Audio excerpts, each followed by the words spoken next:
வாழ்க வளமுடன். ஓம் நமச்சிவாய. அனைத்து தமிழ் உள்ளங்களுக்கும் வணக்கம்.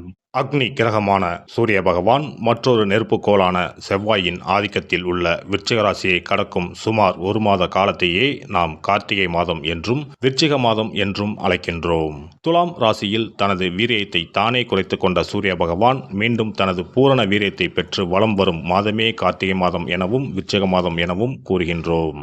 நிகழும் ஸ்ரீ மங்களகரமான விசுவாசு ஆண்டு நவம்பர் மாதம் 17ஆம் தேதி திங்கட்கிழமை அன்று மகா பிரதோஷம் கூடிய நன்னாளில் துவாதசி திதியில் சித்திரை நட்சத்திரத்தில் பிரீத்தி நாம யோகத்தில் சித்த யோகத்தில் இந்த மகத்தான கார்த்திகை மாதம் பிறக்கின்றது.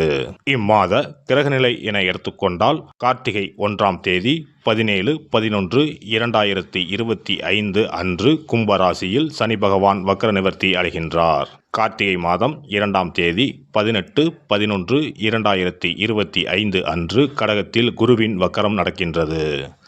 கார்த்திகை மாதம் 11ஆம் தேதி 27/11/2025 அன்று விருச்சிக ராசியில் சுக்கிர பகவானும், கார்த்திகை மாதம் 20ஆம் தேதி 6/12/2025 அன்று தனுசு ராசியில் செவ்வாய் பகவானும், கார்த்திகை மாதம் 20ஆம் தேதி 6/12/2025 அன்று விருச்சிக ராசியில் புதன் பகவானும் பயிற்சியாகின்றனர். இந்த கிரக அமைப்பினால் உங்கள் வாழ்வில் உண்டாகும் சுப மற்றும் அசுப பலன்கள் என்ன என்பதனையும், அசுப பலன் ஏற்படுமாயின் ராசிக்காரர்கள் செய்ய வேண்டிய பரிகாரம் என்ன, வழிபட வேண்டிய தெய்வம் யார் என்பதனை பற்றியும் விரிவாக காண்போம். பிறக்கப் போகும் இம்மாதத்தில் உங்கள் வாழ்வில் வளமும் நலமும் செல்வ செழிப்பும் பெற்று வாழ்வில் உயரிய நிலையை அடைய எல்லாம் வல்ல பெருமானை வேண்டி விரும்பி கேட்டுக்கொள்கிறேன்.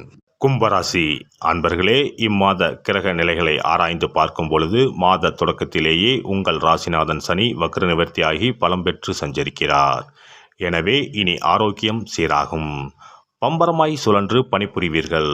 மந்த நிலை மாறி மகிழ்ச்சியான நிலை அமையும். இந்த மாதத்தில் இல்லத்தில் சுபகாரியங்கள் நடைபெறும். எடுத்த முயற்சிகளில் வெற்றி கிடைக்கும். பொருளாதாரத்தில் நிறைவு ஏற்படும். தொழில் வளர்ச்சி கருதி மாற்றினத்தவர்களை பங்குதாரர்களாக சேர்த்துக்கொள்ள முன் வருவீர்கள். குடும்பத்தில் ஒருவருக்கு மேற்பட்டவர்கள் சம்பாதிக்கும் யோகம் உண்டாகும்.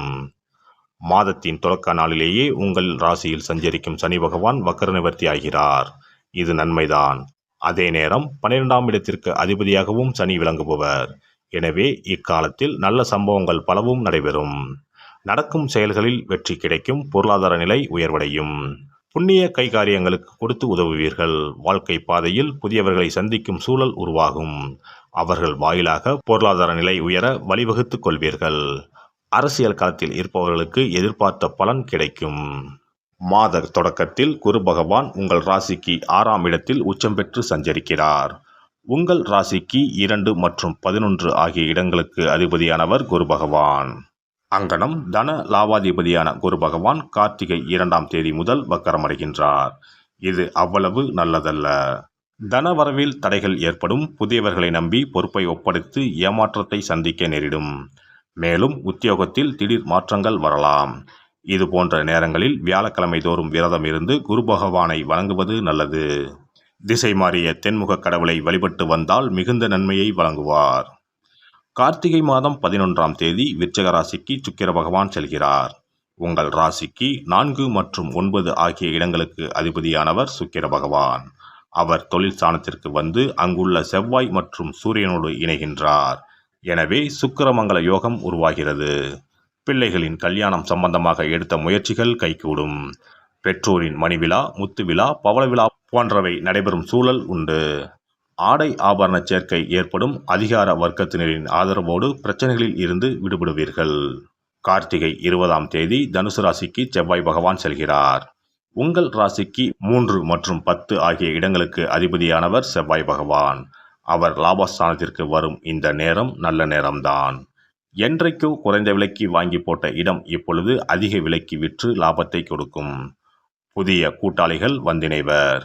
தள்ளி சென்ற ஒப்பந்தங்கள் தானாக வந்து சேரும். அரசு வழியிலும் சலுகைகள் கிடைக்கும். பொருளாதாரத்தில் நிறைவு ஏற்படும். உடன்பிறப்புகளின் திருமண விழாக்களை முன்னின்று நடத்தி வைப்பீர்கள். கார்த்திகை மாதம் 20ஆம் தேதி விருச்சிக ராசிக்கு புதன் வருகின்றார். உங்கள் ராசிக்கு 5 மற்றும் 8 ஆகிய இடங்களுக்கு அதிபதியானவர் புதன் பகவான். அவர் தொழில் ஸ்தானத்திற்கு வரும் இந்த நேரத்தில் அங்குள்ள சூரியனோடு இணைவதால் புத ஆதித்ய யோகம் ஏற்படுகிறது. எனவே அரசு வழியில் எதிர்பார்த்த நன்மைகள் கிடைக்கும். உத்தியோக முயற்சி பலன் தரும். ஊர் மாற்றம், வீடு மாற்றம் பற்றிய சிந்தனை அதிகரிக்கும். தொழிலில் பழைய கூட்டாளிகளை விலக்கிவிட்டு புதிய கூட்டாளிகளை இணைத்துக் கொள்ள முன்வருவீர்கள். உறவினர்களின் பகை அகலும். பொது வாழ்வில் உள்ளவர்களுக்கு எதிர்பார்ப்புகள் நிறைவேறும். வியாபாரம் மற்றும் தொழில் செய்பவர்களுக்கு ஒரு தொகை செலவழித்த பிறகே அடுத்த தொகை கரங்களில் புரளும். உத்தியோகத்தில் உள்ளவர்களுக்கு மாற்றமும் ஏற்றமும் உண்டு. கலைஞர்களுக்கு எண்ணங்கள் ஈடேறும். மாணவ மாணவிகளுக்கு போட்டிகளில் வெற்றி கிடைக்கும். பெண்களுக்கு பிரச்சனைகள் படிப்படியாக குறையும். மாத கடைசியில் மகிழ்ச்சி அதிகரிக்கும். இம்மாதம் வராகி அம்மனை வழிபாடு செய்வதால் வளர்ச்சி ஏற்படும். திங்கள் மற்றும் சனிக்கிழமைகளில் அருகிலுள்ள திருக்கோவில் ஒன்றில் மாலையில் தீபம் ஏற்றி வந்தால் அற்புத பலன்கள் கிடைக்கும். காலை நேரத்தில் சிறிது எள், நெய், பருப்பு சேர்த்த 5 சாத உருண்டைகள் காகத்திற்கு வைத்து வந்தால் அற்புதமான பலன்கள் கிடைக்கும். இம்மாதம் பணத்தேவையை பூர்த்தி செய்யும் நாட்கள் நவம்பர் 19, 20, 23, 24, 30. டிசம்பர் 1, 4, 5, 15. மகிழ்ச்சி தரும் வண்ணம் கருநீலம். சிறப்பு பரிகாரம். கழுத்தை நெரிக்கும் கடன் தொல்லையா? தடையின்றி வீட்டில் பணம் புழங்க கை கொடுக்கும் வெள்ளம் பரிகாரம். எவ்வளவு சம்பாதித்தாலும் கடன் தொல்லைகள் விரட்டி வருகிறதா? கழுத்தை நெரிக்கும் பிரச்சனைகளிலிருந்து விடுபட எளிய பரிகாரங்களை செய்து அதிலிருந்து மெல்ல மெல்ல மீண்டு வரலாம். பெரும்பாலும் கடனில் மூழ்கி இருப்பவர்களுக்கு நிம்மதி என்பதே இருக்காது. ஒவ்வொரு நாளும் ஒவ்வொரு யுகமாக நகரும். சொல்ல முடியாத அளவுக்கு மன உளைச்சலுக்கும் ஆளாவார்கள். இது போன்ற தொந்தரவில் சிக்கியுள்ளோர் பச்சரிசி பரிகாரங்களை செய்யலாம். இந்த பச்சரிசி பரிகாரத்தை வெள்ளிக்கிழமை, பௌர்ணமி வரும் நாட்கள் அல்லது புரட்டாதி நட்சத்திரம் வரும் நாட்கள், சதுர்த்தி நாட்கள் இப்படி ஏதாவது ஒரு நாளில் இந்த பரிகாரத்தை செய்யலாம். பிரம்ம முகூர்த்தத்தில் செய்வது மிகவும் நல்லது. இதற்கு ₹1 நாணயம் மொத்தம் 11 எடுத்துக்கொள்ள வேண்டும். நாட்டு மருந்து கடைகளில் கிடைக்கும் புனுகு என்ற பொருள், ஜாதிக்காய், ஏலக்காய் போன்றவற்றையும் வாங்கி வைத்துக் கொள்ள வேண்டும். இப்போது 11 நாணயங்களின் மீதும் இந்த புனுகை சிறிது தடவி விட வேண்டும். மஞ்சள் அல்லது சிவப்பு நிற பருத்தி துணி ஒன்றை எடுத்துக்கொண்டு புனுகு தடவிய நாணயம், ஏலக்காய், ஜாதிக்காய் போன்றவற்றையும் அதில் போட்டு அனைத்தையும் முடிச்சு போட்டு ஒரு பாத்திரத்தின் உள்ளே வைத்துவிட வேண்டும். இந்த பாத்திரத்தின் மீது பச்சரிசியை கொட்டி மூடிவிட வேண்டும். குடும்பத்தில் அதிக சம்பளம் பெறும் நபர்கள் தூங்கும் இடத்தில் இதனை வைத்துவிட்டால் போதும். 48 நாட்களுக்கு இதனை தொடாமல் இருக்க வேண்டும். 48 நாட்கள் கழித்து பாத்திரத்தில் உள்ள ஏலக்காய், ஜாதிக்காய் ஆகியவற்றை தண்ணீரில் விட்டுவிட வேண்டும். பச்சரிசினை எறும்புகளுக்கு தானம் செய்து விடலாம். இதனால் பண கஷ்டம் நீங்கி பணம் பெருக துவங்கும் என்பது நம்பிக்கை. அதேபோல 27 மொச்சை கொட்டைகளுடன் சிறிது வெல்லத்தையும் எடுத்து உள்ளங்கையில் வைத்துக்கொண்டு ஓம் ஸ்ரீ மகாலட்சுமி தாயே போற்றி என்ற மந்திரத்தை 27 முறை சொல்ல வேண்டும். பிறகு ஒரு தண்ணீர் உள்ள ஒரு பாத்திரத்தில் மொச்சக்கொட்டை வெல்லத்தையும் சேர்ந்து கலந்து பசுமாட்டுக்கு தரலாம் அல்லது ஓடும் ஆற்றில் கரைத்து விடலாம். வாரந்தோறும் வெள்ளிக்கிழமைகளில் தொடர்ந்து 11 வாரம் சூரிய உதயத்திற்கு முன்பாக செய்து வரும்போது பண கஷ்டம் மெல்ல மெல்ல குறைய துவங்கும். அதே போல கடன் சிக்கலில் உள்ளவர்கள் பெருமாள் கோவிலுக்கு சென்று சனிக்கிழமை, புதன்கிழமைகளில் சக்கரத்தாழ்வார் சன்னதியில் துளசி மாலை சாற்றி 12 முறை வலம் வர வேண்டும். இதேபோல் 12 வாரமும் துளசி மாலை சாற்றி பிரார்த்தனை செய்து வந்தால் கடன் பிரச்சனைக்கு விடிவு காலம் கிடைக்கும். அதே போல அரச இலையை வைத்தும் பரிகாரம் செய்யலாம். அரச இலையில் மஞ்சள் பிள்ளையாரை பிடித்து வைத்து அதற்கு குங்கும பொட்டு, பூ வைத்து பூஜை அறையில் வைத்து தீபம் ஏற்ற வேண்டும். ஒரு வெற்றிலையை எடுத்து அதில் உங்களது கடன் தொகை எவ்வளவு என்பதையும் அந்த கடன் தீர வேண்டும் என்றும் எழுத வேண்டும். பிறகு வெட்டிவேர் ஒரு துண்டு, நெல்மணி ஒரு ஸ்பூன், 2 அருகம்புல் போன்றவைகளை வெற்றிலையில் வைத்து மஞ்சள் பிள்ளையாரின் முன்பு வைத்துவிட வேண்டும்.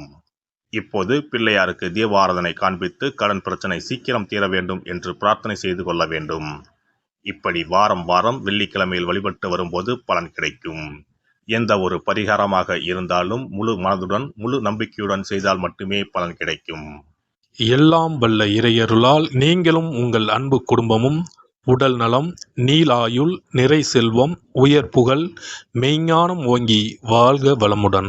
இந்த வீடியோ பதிவு உங்களுக்கு பிடித்திருந்தால் லைக் பண்ணுங்க, கமெண்ட் பண்ணுங்க, ஷேர் பண்ணுங்க. மறக்காம சப்ஸ்கிரைப் பண்ணுங்க. பக்கத்துல இருக்கிற பெல் பட்டனை கிளிக் பண்ணுங்க. நன்றி, வணக்கம். ஓம் நமச்சிவாய. சிவாய நம.